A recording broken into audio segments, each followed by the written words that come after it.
Well, good morning, Galilee family. This is Paula. Oh, coming to you after the end of a wonderful week celebrating our country, the 4th of July.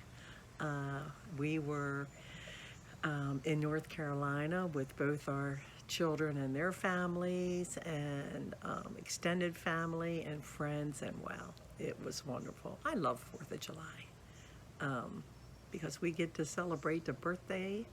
It's our country, and it's just wonderful. And it's just knowing that we're free and we're free to for any religion. We're free, and we're very fortunate to be in this country. And I love all of the celebrations, from the parades to the fireworks, and just being together with cookouts and having cookouts and being with your friends and family and celebrate our country, God in our country. And I guess it's been a little disheartening to me because I guess everyone doesn't feel that way. Even though I think it's a minority, it's very small, but was on the news that a lot of them, they were going to be protesting, and it was like the celebration should be a day of protesting. And I'm thinking, well, we did that. That's why we have the 4th of July. But I don't understand it. I don't know where it comes from. It's almost like if you don't get your way, which none of us do all the time. Is it perfect, our country? No. But I can tell you it's the best country. I've traveled a lot, and there was a couple of young people on TV, and they were saying they'd like to go to Venezuela, and I'm thinking, you go, and you'll return, and you'll see what a wonderful country this is. So I hope that as they mature, maybe they change their mind, but it's not up to us. It's just up to us to keep doing what we're doing, and as patriots, like the words in God we trust. I don't think that's just printed on coins. I think we live like that.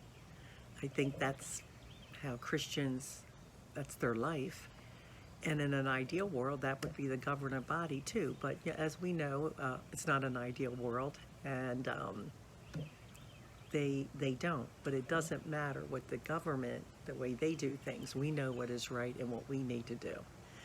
And so, from a biblical perspective, patriotism just means to put God first and then government, and to always put Him first and be faithful to Him.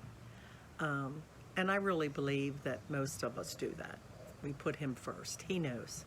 He knows what's going on in this world.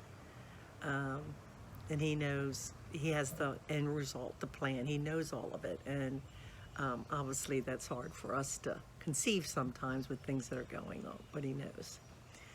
And I truly believe that that we need to respect our leaders, even though if we didn't choose them, that doesn't matter. It's what God would want us to do. That's not easy. And I was thinking, like, what does the Bible have to say about patriotism? Well, it said a lot more than I really would have thought it did. There's things in Acts and Hebrews and Deuteronomy, if you get a chance to read it, and I'm sure you will. It's Deuteronomy 17, 14 through 20. It has really a lot of good information. And then I saw Psalm 33, 12 through 22, and it goes like this. It explains the importance of God first, the King second, patriotic stance. Blessed is the nation whose God is the Lord, the people He chose for His inheritance. From heaven the Lord looks down and sees all mankind. From His dwelling place He watches all who live on earth. He who forms the hearts of all, who considers everything they do. No king is saved by the size of his army. No warrior escapes by his great strength. A horse is a vain hope for deliverance, despite all its great strength. It cannot save. But the eyes of the Lord are on those who fear him, on those whose hope is in his unfailing love, to deliver them from death and keep them alive in famine. We wait in hope for the Lord. He is our help and our shield. In him our hearts rejoice, for we trust in his holy name. May your unfailing love be with us, Lord, even as we put our hope in you. I just thought that was beautiful and so true, that no matter what is going on, put our hope is in the Lord, and he is in our heart.